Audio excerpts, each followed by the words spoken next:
The first batch of the most recent U.S. sanctions against Russia come into force today. They focus on exports of American-made electronics used in the aircraft and space industries. Moscow says, though, despite that, it's not going to affect ordinary people. However, in November, Moscow could face a second wave of restrictions, described by the U.S. State Department official as more draconian.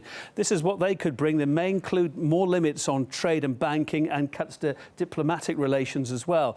The measures under consideration may also ban Russia's state airline from entering U.S. airspace.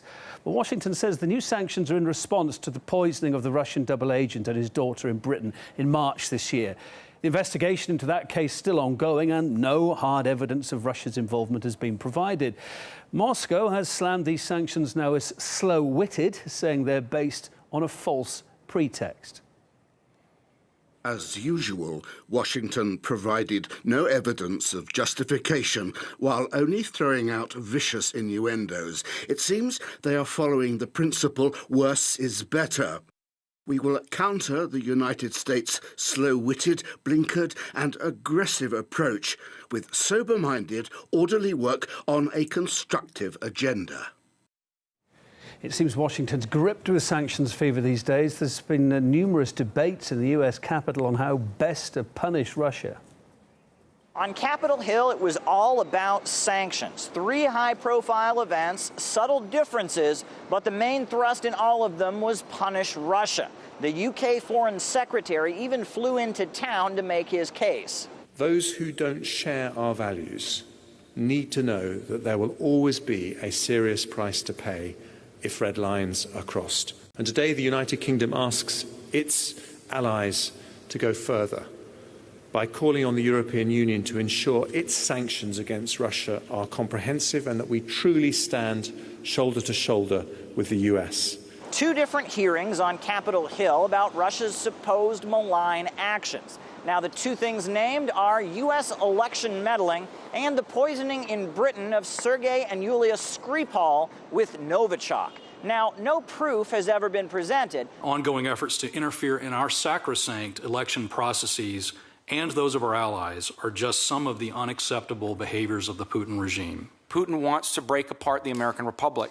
Russia's attempts to interfere in the 2016 U.S. presidential election are well and widely known. Russia has undertaken a campaign of malign activities in its attempt to compete with us, our allies, and our partners, and CATSA 231 gives us more tools with which to respond. Now, all the voices agree that Russia has never yielded in the face of sanctions in the past. However, they say that the answer is more sanctions, just because they can. The breadth and brazenness of Russia's malign conduct demands a firm and vigorous response. Our actions are imposing an unprecedented level of financial pressure on those supporting the Kremlin's malign agenda and on key sectors of the Russian economy. Now, the second round of sanctions is due to be imposed in November. Why?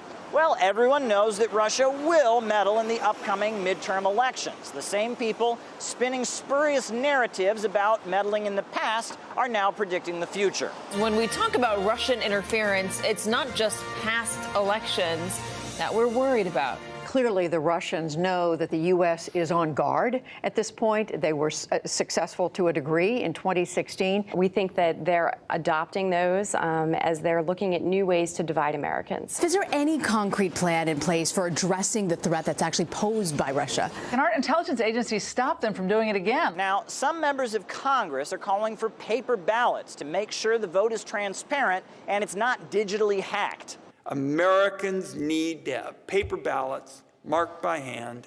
Until that system is adopted, every election that goes by is yet another election that foreign governments, hostile foreign governments, including Russia, can hack. But why bother? Russia could probably hack papers and pencils anyhow. Caleb Maupin, RT, New York. The whole thing is quite a conundrum for me, why they continue to try to politicize this issue and use sanctions in some way to help them domestically, except that they're trying to cover up their own shortcomings, their own shortchanging of the American people, and to try to blame our divisions and our economic crisis and our racial divide here on an outside power, which is the oldest trick in the book going back to the beginning of civilization. If the Democrats lose or do not do as well as they hope in the November election, having used Russia again as their as their main talking point, they may have to readjust and realize that the progressive wing of the party is growing and that the American people don't give a damn about Russia, and that they have to finally address the real issues here and leave this Russia issue alone and get back to normal relations with this country that is imperative for world peace, essentially.